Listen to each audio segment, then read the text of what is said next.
David Moyes insists West Ham are still in the tie, despite 2 late goals condemning his side to defeat in the first leg of their Europa League quarter-final against Bayer Leverkusen. Jonas Hofmann fired through a crowd of bodies for Xabi Alonso's side after the visitors struggled to clear a corner with 7 minutes remaining. Victor Boniface then doubled the lead in the first minute of injury time with a well-directed header from Hofmann's cross.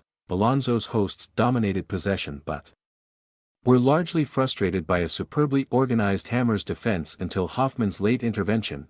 "We have half a chance in the second leg," Moyes told TNT Sports. "It's going to take some performance because they're a really good team.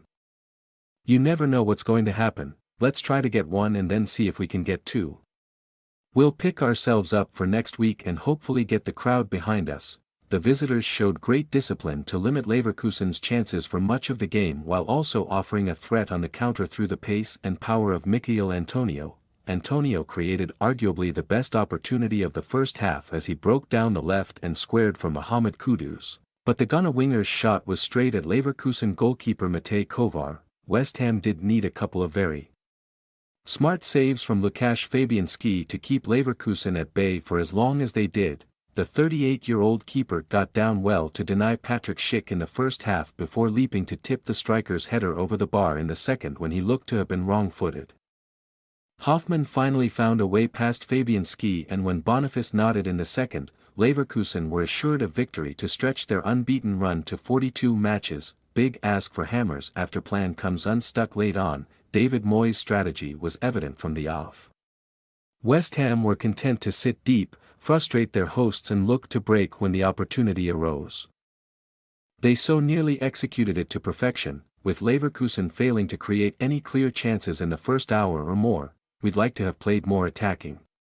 The players did a brilliant job with the structure," Moyes added, "but we played against a Champions League side and were not quite at that level." Ultimately, though, the pressure told and the Hammers must now end the German side's unbeaten run, and do it in some style, to progress. That Antonio was a nuisance throughout and caused defender Jonathan to plenty of problems will give them encouragement, while getting Jared Bowen back fit for the second leg would also be a huge boon, even more so given they will be without Emerson Palmieri and, crucially, Lucas Paqueta through suspension after they were yellow-carded.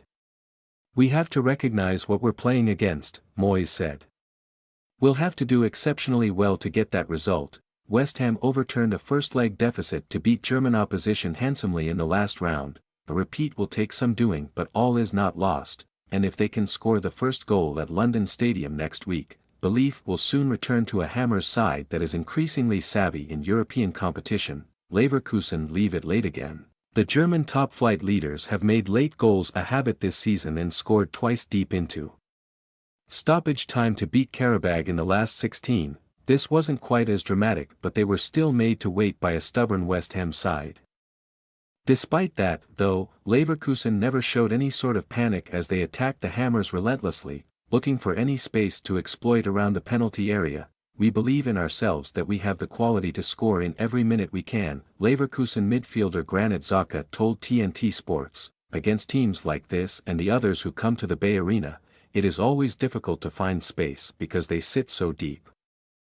As it was, it took 2 set pieces break down the visitors, with Hofmann shinning a volley through a crowded penalty area after the initial ball in was not cleared. He then provided the cross following a short corner with Boniface rising highest at the back post to head home his 17th goal of the season. It wasn't easy. "They were very deep and always had a lot of players in the penalty area," Alonso added. "We waited for our moment, and it came, albeit late. The job is not done for Alonso's team, but they know how to win, and with a healthy advantage going into the second leg, they will be confident of advancing to the semi-finals."